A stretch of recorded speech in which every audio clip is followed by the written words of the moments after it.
네, 오늘은 우리 고난을 견디고 나타나는 영광이라는 제목으로 함께 말씀을 나누기를 소망합니다.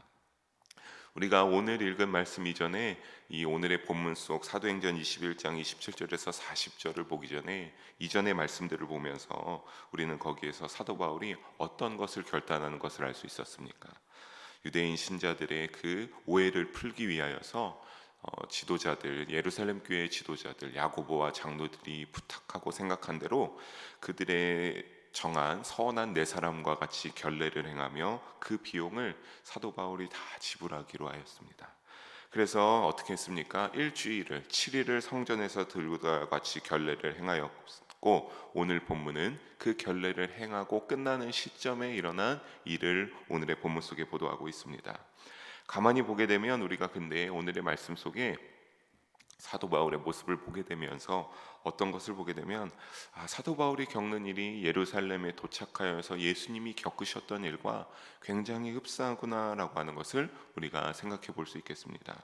예수님의 십자가 죽음 후에 그것이 결국에는 그들이 죽였다라고 좋아했지만 그 십자가 죽음이 그들 위에 높이 하나님께 영광을 받는 일이 되었던 것처럼 우리에게 그 십자가를 볼 때마다 예수님의 사랑과 하나님의 우리를 사랑하시는 그 크고 놀라운 영광스러운 사랑을 우리가 알 수 있었던 것처럼 이와 비슷하게 사도 바울도 그 고난의 여정에서 예루살렘 속에 이제 그들이 많은 사람 가운데 영광을 받게 되는 그러한 모습을 볼 수 있는데, 사랑하는 성도 여러분, 우리 본문을 더욱더 자세하게 보면서 오늘 이 새벽 주시는 은혜를 함께 나누게 되기를 주님의 이름으로 간절히 소망합니다.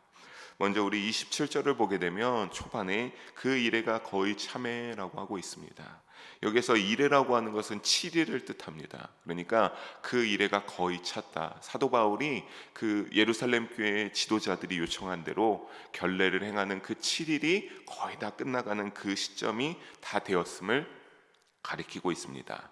문제는 이 끝나는 시점에, 그 일주일의 결례가 끝나는, 정결케 하는 행위가 끝나는 시점에 이제 상황이 발생하게 됩니다. 바로 어떤 상황입니까? 말씀을 이어서 보게 되면 아시아로부터 온 유대인들이 성전에 들어갔는데, 이 유대인들이 왜 아시아에서부터 왔냐고 하냐면 이때는 오순절이었습니다. 그러니까 오순절을 지키기 위하여 많은 유대인들이 예루살렘의 성전으로 모여들고 있었는데, 이 아시아로부터 온 유대인들이 딱 보자마자, 사도 바울을 보자마자 시끄러워지기 시작합니다. 왜 그렇습니까? 무엇 때문에 이들이 사도 바울을 보자마자 시끄러워지고 말씀을 받아보면 충동하여 그를 붙들었다라고 하고 있는데, 왜 그렇습니까? 우리 28절을 함께 다시 한번 한 목소리로 28절 읽어보도록 합니다. 외치되 이스라엘 사람들아 도우라. 이 사람은 각처에서 우리 백성과 율법과 이곳을 비방하여 모든 사람을 가르치는 그 자인데 성전에 들어가서 이 거룩한 곳을 더럽혔다니. 아멘. 그러니까 이들이 사도 바울을 보자마자 크게 소리칩니다. 당시 아까 말씀드린 것처럼 또 오순절을 지키기 위하여서니까 이 아시아에서 온 유대인들 말고도 굉장히 많은 사람들이, 또 믿음이 있는 이방인들까지 예루살렘 성전에 다 모여들었을 것입니다. 근데 그 중에서 당연히 더욱더 유대인들이 많이 모여들었을 터인데, 그들에게 도와달라라고 하면서 소리치기는 다른 이유가 아니라 바로 어떠한 자였기 때문에, 사도 바울이 일단 그가 유대인들과 지키는 율법, 그들이 유대인들과 지키는 율법을 비방하는 자인데, 사도 바울이 그런 자가 어떻게 하였다라고 하는 겁니까? 이방이 되는 헬라인을 성전에 들어오게 해서 모든 성전을 부정하게 더럽혔다라고 주위 사람들을 선동시키고 있습니다. 당시 예루살렘 성전 내부에는 벽 하나가 있었습니다. 그리고 방금 말씀드린 대로 이 오순절을 지키기 위하여서 유대인들뿐만 아니라 많은 이방인들도 이제 성전에 몰려들었는데, 그 벽은 어떠한 역할을 했느냐라고 하면 그 벽을 중심으로 하나를 사이에 두고 이방인의 뜰과 유대인의 뜰로 이렇게 나누어져 있었습니다. 이방인의 뜰과 유대인의 뜰이라고 이렇게 되어 있으니까 성막 안에 당연히 어떤 겁니까? 이방인들은 이방인의 뜰까지만 들어올 수 있었습니다. 그리고 유대인들만이 유대인의 뜰까지 들어올 수 있었습니다. 만약에 이방인들이 이 규정을 어기고 유대인들의 뜰까지 들어오게 되면 어떻게 되었냐? 바로 그 규정을 어긴 자는 사형을 끌려나가서 당하게 되었으며, 이것은 당시에 패권을 쥐고 있던 로마 제국의 시민이라고 해도 예외가 없었습니다. 하지만 사도 바울이 유대인의 신분으로 율법을 잘 배우고 난 자였으며 로마인의 신분도 있었던 이 사도 바울이 이러한 규정을 모를 리가 없었습니다. 그런데 가만히 알고 보니까 이어서 말씀을 보게 되면 이것은 사도 바울이 정말로 이방인을 들어온 것이 아니라 무엇입니까? 이들이 그냥 시장에서 헬라인 그 드로비모와 함께 있는 모습을 보고 나서 지레 짐작하여서 사도 바울이 분명히 데리고 들어왔을 것이다 라고 하면서 지레 짐작하여 이와 같은 선동을 부렸습니다. 그러니까 이방인과 같이 있었으니까 당연히 사도 바울이 성전에도 데리고 들어왔을 것이다 라고 추측하여 이와 같은 소란을 피운 것입니다. 하지만 사도 바울을 보자마자 이렇게 난동을 피우는 것을 보면 우리는 조금은 생각해 볼 수 있는 것이 무엇입니까? 어떻게 기다렸다는 듯이 사도 바울을 성전에 들어가서 보자마자 선동을 피우고 이러한 난리를 피우는 것을 보면 어떻게든 어떤 겁니까? 이 사도 바울을 그전에도 많은 유대인들이 죽이고 싶어 했는데 이 사도 바울이 탁 눈에 띄니까 조금은 죽이려는 그런 모함의 일환으로 보이게 됩니다. 이 큰 소리를 들은 그리고 주위의 유대인들은 어떡합니까? 막 소리를 치고 저가 이방인을 데리고 성전을 더럽혔다라고 하는 그 큰 소리가 나니까 주위에 많이 몰려있던 유대인들은 어떻게 합니까? 이 소리를 듣자마자 반응하기 시작합니다. 우리 어떻게 반응했는지 30절을 함께 한 목소리를 읽어봅니다. 온 성이 소동하여 문들이 곧 닫히더라. 이전에 야고보가 사도 바울에게 말하는 것을 우리는 살펴봤습니다. 20절과 21절에서 살펴봤는데 뭐라고 했습니까?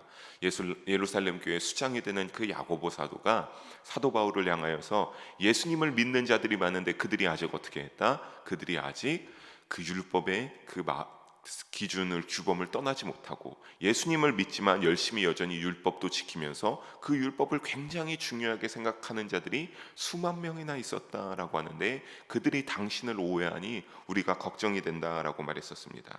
그런 것처럼 이 율법을 중시 여기며 그 관습에 따라 오늘날에도 예루살렘 성전에 오순절을 지키기 위해서 많이 모인 자들이었는데 그들이 이 외침을 듣고 당연히 요동칠 수밖에 없었습니다.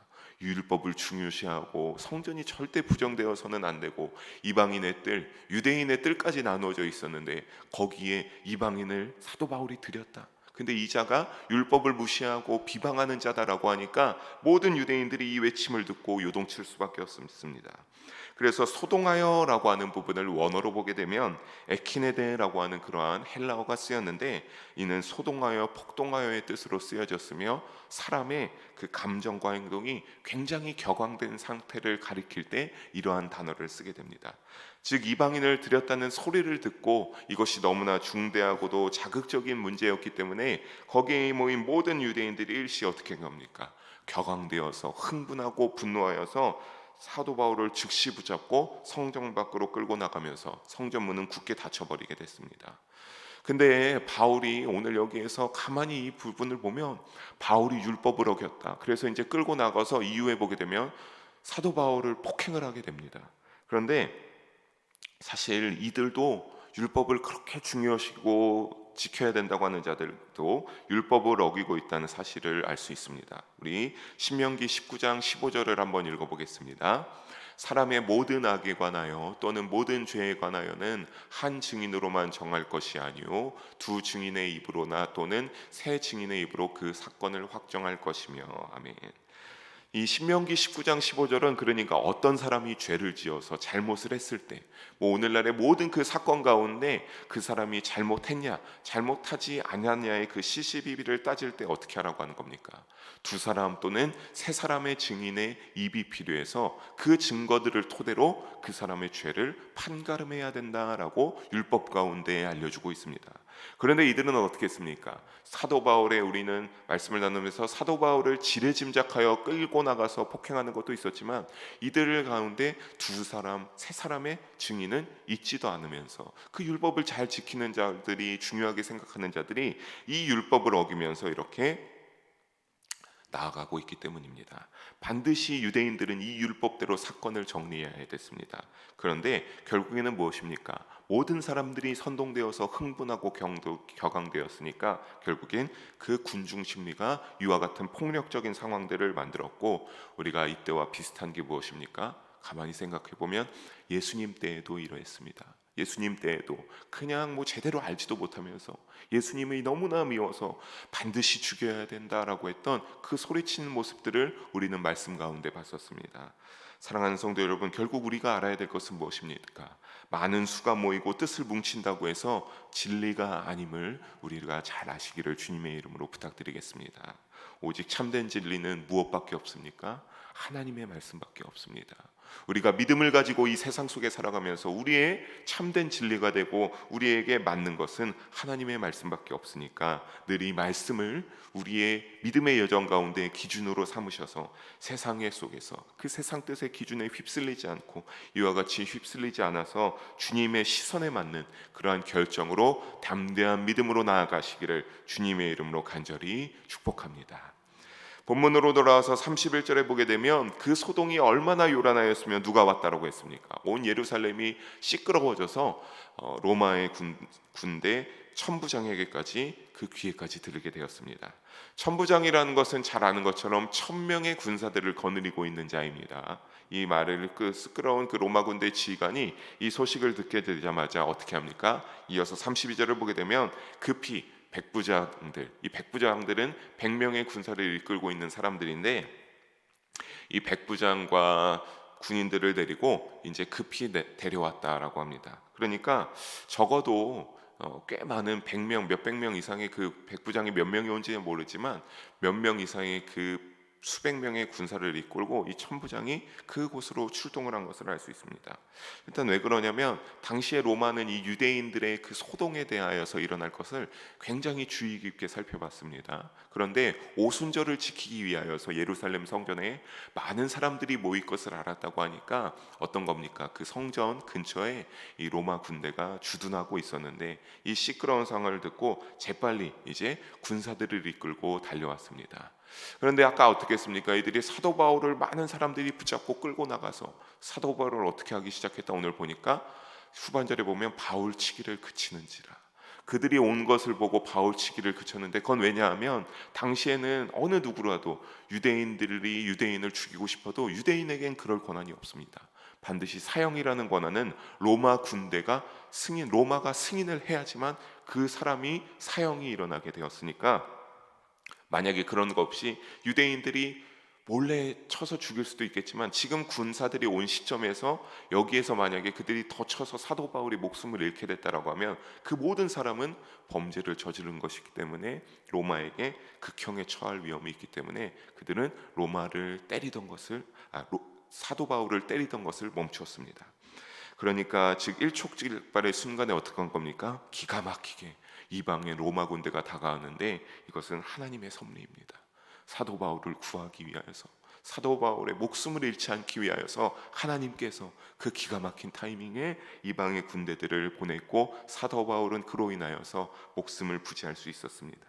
우리가 이런 상황 속에서 이제 33절과 34절을 함께 다시 한 목소리로 읽어보도록 하겠습니다. 이에 천부장이 가까이 가서 바울을 잡아 두세 살로 결박하라 명하고 어떤 이는 이런 말로 어떤 이는 저런 말로 소리치거늘 천부장이 소동으로 말미암아 진상을 알 수 없어 그를 영내로 데려가라 명하니라. 아멘.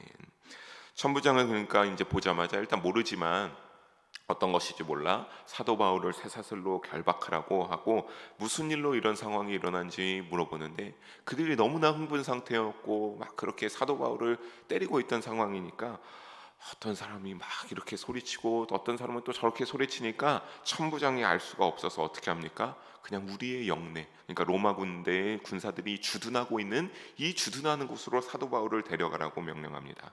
그런데 우리가 이런 상황 속에 35절을 보게 되면 어떻게 합니까? 35절에 바울이 층대에 이를 때 무리의 폭행으로 말미암아 군사들에게 들려갔다라고 하고 있습니다. 군사들에게 들려갔습니다. 여러분, 이 들려갔다라는 건 뭐냐면 말 그대로 너무나 복잡하고 이러니까 군사들이 사도 바울을 머리 위로 들어서 그 계단을 올라갔다라고 합니다.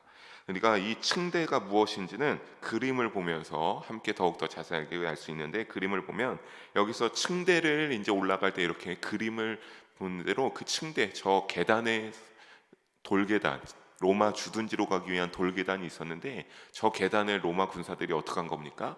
사도 바울을 머리 위로 높이 들고 그 영내로 사도 바울을 들고 올라간 겁니다. 그런데 폭행을 당했기에 물론 이제 사도 바울이 힘도 없어서 그렇겠지만 그들이 이제 너무나 시끄러우니까 우리 다시 이제 그림 여기까지 보고 36절을 보게 되면 또 죽이자고 끝까지 죽이려고 뒤에서 달려들었기 때문에 그를 높이 번쩍 들어서 이 계단으로 올라 돌계단으로 올라서 로마 군대의 영내에 진입해야만 했습니다. 그렇게 계단으로 올라가서 막 로마의 영내에 진입하려고 할 때 사도 바울은 천부장에게 부탁합니다. 우리 37절과 39절까지 보게 되면 어떻게 한 겁니까? 37절에 천부장은 사도 바울에게 부탁하는데 그가 말하기를 내가 원한다라고 하면서 했는데 사도 바울이 뭘로? 이방인이 되는 헬라말로 이 로마의 천부장에게 부탁한 것을 볼 수 있는데, 그러니까 이 천부장이 놀라면서 너가 헬라말을 아느냐라고 하면서 이후에 보게 되면 어떤 겁니까? 사실 이 천부장은 이 사람을 어떤 사람으로 생각하냐면 예전에 38절에 보게 되면 소동을 일으키는 애굽의 반발을 일으키는 그 애굽인의 한 사람이었다라고만 생각했는데 그 사람이 아님을 알게 되었습니다. 이러한 물음에 이제 사도 바울은 뭐라고 합니까? 아니다, 나는 이 다소의 출신의 그러한 시민이다라고 하니까 그래 너가 말하라 하고 이제 허락을 하니까 사도 바울이 40절에 보게 되면 어떻게 한 겁니까? 조용히 백성들을 조용히 손짓으로 시킨 후에 이제 헬라 말을 할 줄 아는 사도 바울이 당연히 히브리 말도 할 줄 아니까 히브리 말로 모든 그 흥분된 사람들을 향하여서 말을 하기 시작합니다.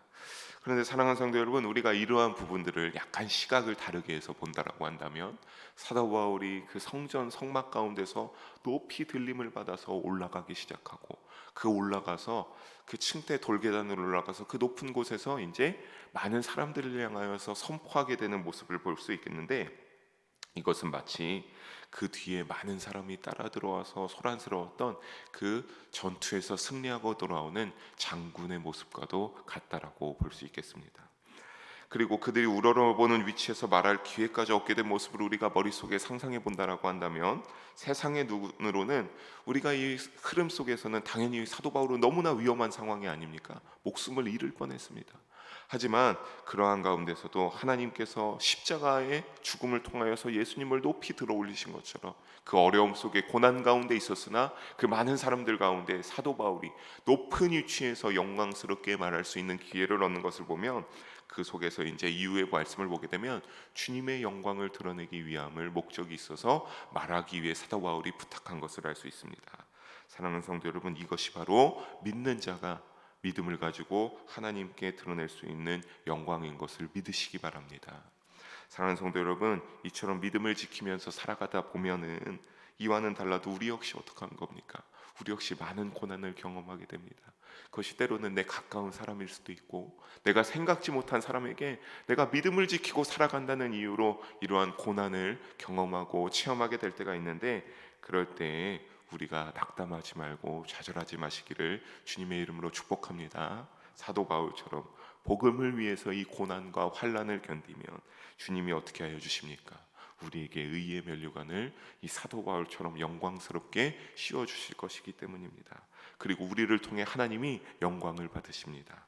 믿음의 여정 속에서 복음을 위하여, 믿음을 위해 고난을 두려워하지 않아서 사도 바울처럼 빛과 소금이 되어서 영적인 그런 시선의 영광을 높이 세상에 보이게 되고, 동시에 우리 사랑하는 성도 여러분 모두가 하나님께 빛난 영광을 올려드리는 우리 모두가 되기를 주님의 이름으로 간절히 소망하며 축복합니다. 기도하시겠습니다. 사랑의 하나님 아버지, 오늘도 부족한 자를 통하여 귀한 말씀을 나누게 하심을 감사합니다. 하나님 홀로 영광 받아 주시옵소서. 주여, 우리도 믿음의 여정을 가는 가운데 사도 바울처럼 고난과 환난이 있을지라도 두려워하지 않게 하여 주시옵소서. 그것이 뭐로 인하여서 오는 환난과 고난이 될지라도 두려워하지 않고 오직 주님을 믿는 믿음으로 사도 바울과 같이 그 고난을 이겨내고 반드시 우리의 믿음 여정 속에 하나님께 빛된 영광을 빛과 소금으로 살아가는 우리가 드러낼 수 있는 귀한 일이 우리에게도 있게 하여 주시옵소서. 그래서 주님의 기쁨이 되게 하시고 하나님의 참된 백성으로 살아가는 우리 모든 영의 성도님들 될 수 있도록 성령으로 충만케 역사하시며 인도해 주시기를 간절히 소망합니다. 지금도 살아계시는 우리 주 예수님의 이름으로 기도합니다. 아멘.